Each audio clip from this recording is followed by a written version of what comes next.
Баланың мінезі қалай қалыптасады? Сіз мұндай жағдайды кездердіңіз бе? Балаңыз кішкене нәрсеге ашуланып, жылап, заттарды лақтырып немесе айқайлап, сізді шарасыз күйге түсірді ме? Сонда сіз бала мінезі қалай қалыптасады?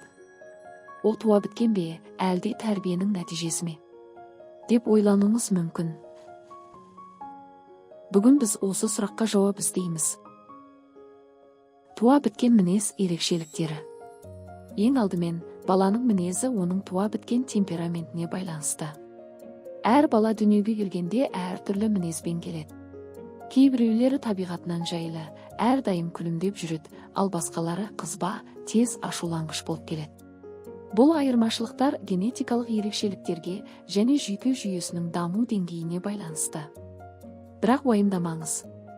Мінездің бастапқы ерекшеліктері маңызды болғанымен, қоршаған орта мен тәрбие мінездің дамуын айқындайды.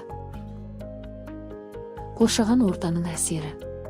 Баланың мінезін қалыптастыруда тәрбиенің, отбасының және жалпы орта жағдайының маңызы зор.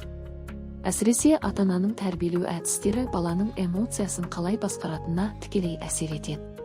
Егер ата-ана баласының эмоцияларын айқайлап, жазалап басуға тырысса, бала ашу-ызаны назар аудартудың құралы ретінде қолдануы мүмкін.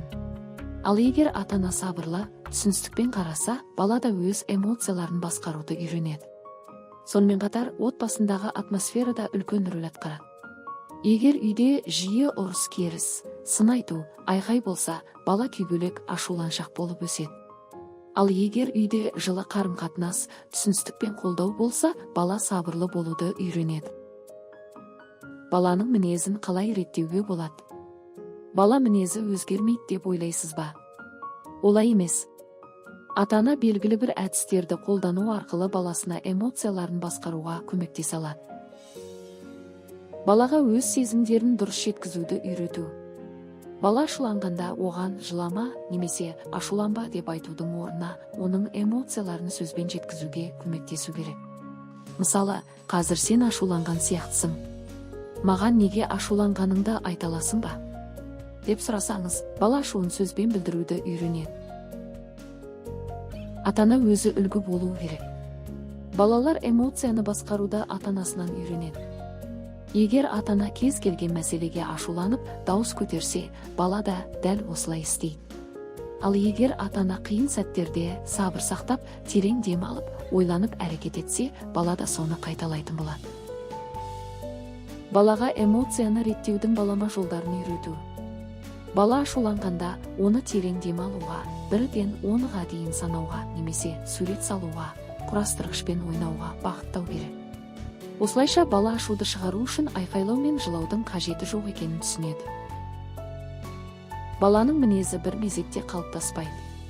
Оған туа біткен ерекшеліктер әсер етеді, бірақ ең маңыздысы қоршаған орта мен тәрбие. Біз баланың генін өзгерте алмаймыз, бірақ оны қалай тәрбиелейтінімізді өзіміз шешеміз. Әр бала эмоциясын көрсетеді, бұл қалыпты жағдай.